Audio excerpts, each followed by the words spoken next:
Mbone ndine Jaki nde macheza lero akutitengera kalekale ma 18 chakuti ku USA. Nthawi yonena kuti kunali migration, anthu amachoka maiko siyana iti kutatchuka kunena kuti kumene kuli chuma chani. Ndi ndingati ka history pang'ono, nde anthu amachoka ku Ireland kuthawa mphawi wa ku Ireland, ena amachoka ku Italy, ku Mexico, maiko siyana fachona kuti ku USA kunatchuka kwambiri kuti kumeneko nkomwe kuli tsogolo labwino, mwayi, chuma, china chilichonse akuti where dreams are made of kunali ku USA. Ndagwirani chakumwa tenticheza.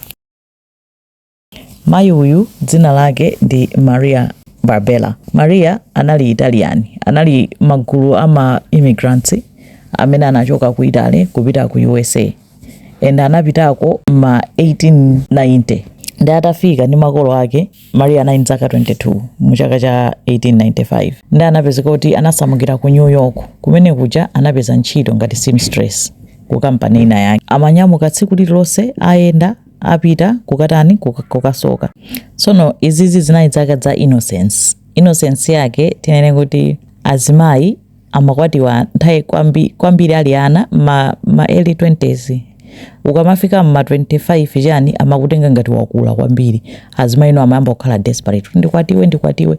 Inalinso nthawi yoti azimayi amadalira azibambo, kunena kuti azibambo ndi amene amasamalira eti banja. Azibambo amapita kugwira ntchito, apeza ndalama, chakudya chani, kusamalira khomo, pamene mayi amakhala pa khomo azikhala ndi ana ndi kumasamalira ana aja. Pang'ono azimayi anali atayamba kumagwira ntchito nawonso eti. Komano innocence wake tutanthauza kuti azimayi samadziwana ndi mamuna kufikira apange ukwati, kapena nene kuti azibambo samadziwana ndi mkazi kufikira apange ukwati.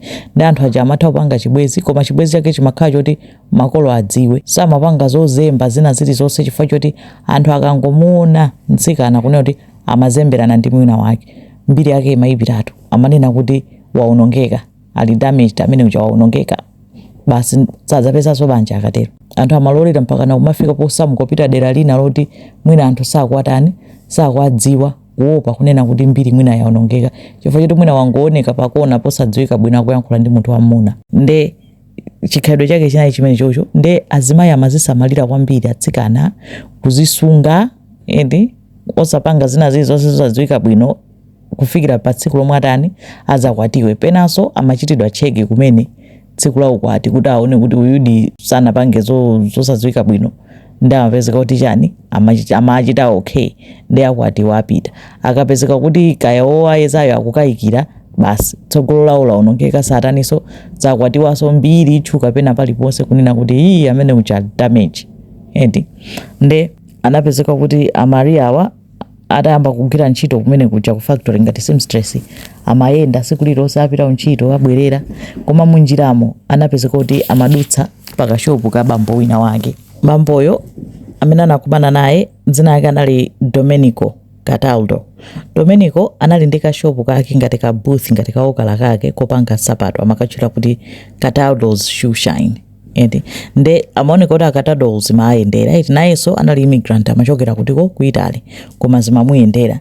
Nde anayamba kumampanga sweet talk Maria uja, iwe ndikukufuna chibwezi. Nde Maria uja amati mukawayankhule ndi makolo anga malinga ndi mmene mwambo wawo unalili pamenepo eti.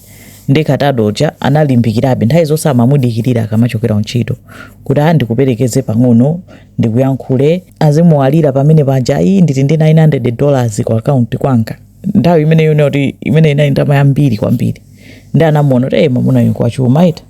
Komanso nthawi imene yoyo Maria anali atayamba kulandira pressure kuti mukwatiwe mwakula, mupeze banja mwakula. Nde Cataldo analimbikira mufusira. Makolo ake a Maria anazamva kuti pali mamuna wina wake akumamudikirira mwana wanu, ndi anamuletsa Maria kuti usaonekenso kuyankhula ndi munthu ameneyo. Anthu akakuona katatu kanayi usanduka wa damage, palibenso atakufune, pokha akhale kuti afuna ukwati. Ndefe kuti Maria uja analimbikira kumuwuza ndani Cataldo kuti yayi, ineyo sindikufuna upanga za chibwana chilichonse, ineyo ndi waukwati. Nde mukudziwa ndi mmene mwambo umakhalira kunena kuti mukuyenera kukafusira tipange ukwati zabwinobwino ngati mufuna banja. Mukakumane ndi makolo anga. Nde Cataldo uja amangokhalira kuti ndizakumana nawo nthawi ina yake, panopo nthawi sinakwane yokumana nawo. Nde Maria anamuwuza ngati zimenezo nde basi musandidikirirenso, tidzayankhula na mukazatani mukazakonzeka. Ndi katatu uja anaona kuti Maria ujadi walimba mtima, kenako tsiku lina anzakandidikiriranso kumuwuza kuti apa nopo ndilirede ndikufuna kukambirana za ukwati, tiye kunyumba kwanga tikatani tikayankhulane za ukwati. Iye uja mpaka ndipite kunyumba kwako, anthu ndikhala damaged, anthu akandiona ndikupita kunyumba kwako, akuti ayi usadandaule, tiye kunyumba kwanga mesa ndikuwuza kuti ndikukwatira anyway, tikakambirane bwino mwino, tikhale pansi tione ma arrangements kuti tipanga bwanji, kenako ndikakumana bwino ndi makolo ako. Ndi Maria uja ananyamukadi anapita kunyumba kwa Katado. Katado anamukonzera drink Maria nkumpasa. Maria anakumwa drink uja, kenako sanakumbukirenso chilichonse. Anadzidzimuka ali pa bedi kudabwa sana vale, koma Katado ali pambali. Basi Katado uja kwamba mayankhula mwano pamene pacha. Iye uja chachitika ndi chani? Ali abasi ukhozo mapita kunyumba. Maria uja anavala zovala zake, ali mwapachata mwatina kuti mundikwatira. Uja anangoseka Katado uja. Kenako Maria anapita kunyumba, sana nene chilichonse, koma analozunzika mumtima kwa basi kuti chachitika ndi chani. Anamudikirirano Katado, anayamba nodikirira nzake anali Maria. Katado uja anayamba kumathawa. Maria iwe zaukwatizi chameso matobwera kunyumba, amangomudoja. Kenako munzaonera kuti iwe chibwezi sindikufuna kupanga nawe chibwezi, ndikubwerera kwathu kuitali, ndapanga ndalama zambiri, sindikukufuna. Nthawi yonseyo Katado anali okwatira kale, mkazi wake anali kuitali ndi ana, amangofuna kumuyuza ndani, kumuyuza Maria. Ndi Maria anapsa mtima kwambiri. Nde nditani ino sopano mmene wapanga chonchi musiningataninso, siningakwatiwenso, chimene iwe unapangira zimenezo ndi chani?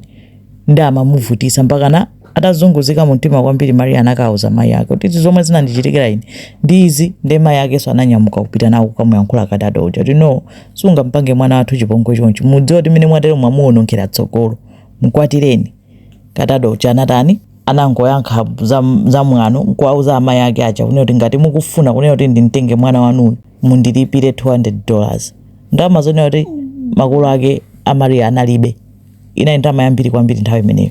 Anangoyankhula choncho ndikuwachokera, anayamba mapanga za chipongwe kwambiri. Ndi tsiku limene amakonzekera Katado kuti akubwerera kwawo kuitali, anapita ku barber shop, amasewera ma game ya makadi mmene mundazi nzake akuyankhula mozi tukumula. Maria anatulukiranso nkugwada kumuwuza kuti ndikukuchonderera, usandionongere moyo wanga ndi tsogolo langa, undikwatire, wanditani, wandipanga damage. Ndi akuti Katado anaseka nkunena kuti only a pig would marry you. Ndi anapsa mtima kwambiri Maria kuti ine yanga ndikwatire ndi nkhumba yokha. Andi anali atatenga chilezala china chake, anangotulutsa chilezalacho ndikumutani, nkumucheka pakhosi. Anthu munthu akuphupha wachekedwa pakhosi mosakhalitsa. Akatado anagwa pasi nkutani, apolisi anamugwira ndani, anamugwira Maria. Maria kumangolira kuti ineyo sichinali cholinga changa, koma wandiuza kuti chani, wandiuza kuti angandikwatire ndi nkhumba after wandichita damage. Nde anapita ku khoti. Akukhoti anali omwe amamuzenga milandu Maria anali azibambo okhaokha, onse ovuta okwiya, komanso amadana ndi anthu obwera. Nde Maria anali obwera, chizunguso samatha. Ndi anapezeka kuti akhala kumene kuja kumuzenga milandu, sanampasenso ndi mpata omwe kuyesera kumufunsa kunena kuti chimene wapangira nchani, zimene zinchani. Ndi chizunguso akuti chimamuvuta. Ndi anangonena kuti he say me marry pig, he say me marry pig, nzomwe amadani amayankhula kuti zinampweteka kwambiri. Nde anapezeka kuti jaji anamuchita sentence to death Maria. Nthawi imeneyoyo electric chair atangoyipanga kumene, ati uyuyu akhala nzima yoyambirira pa dziko lapansi kukatani kuphedwa pa electric chair. Anakamutsekera. Ndi nkhanicha inatuluka mu news mchamanena kuti nzimayi woyipa wapha mwamuna fale wankana kunkwatira. Ndi mayi wina anayimva nkhaniyi, anali anthu otchuka ena ma celebrity anthawi imeneyoyo. Slocombe atamva anapsa mtima kwambiri, nkulipira nkutengana ndi azimayi ena kunena kuti nkhani tibwezeso khoti fa ikuoneka ngati sinaende mwachilungamo. Samamudziwa, anangoiona mu news. Nkupita nokamfunsa kutenga ma translators kuti chinachitika chani. Nde anapanga conclude munthu anagwiriridwa ndi mamunayo, anampanga chipongwe, nkumulanda ulemu wake wonse. Munthawiyo chinali chinthu choti chamtengo wapatali kuti nzimayi amazisunga choncho, ndi ukamulanda kumadziwa kunena kuti wamuwonongera tsogolo, nkumachitaso mwanonso on top of that. Komanso akuti Maria amadwala khunyu. Zitachitika zimenezozo khunyu lake lija linakhala wesa, anayamba kudwala kwambiri, zinampanga affect kwambiri. ngona nena kuti no munthu anampanga push munthu kuti afike pontani pompanga choncho akuoneka kuti panalibe munthu ompanga defend omuteteza otani mwamuna ayenda amene anadani anali aggressive anampweteka ndani anampweteka ndikumuwonongera kumphera tsogolo Maria mpakana mulandu utakamvekaso kachiwiri ku court anapezeka kuti majaji anapanga decide kuti Maria ndo osalakwa ndipo anadani anapanga vacate kapena kuchita cancel chigamulo chake cha death sentence chicha anantulusa kukhala mfulu anakhala moyo wake mpakana ukalamba anakwatiwaso ndithu ndi mwamuna wina nkukhala ndi ana anamwalira 1950 imene ndi nkhani ya Maria Barbela zikomo kwambiri.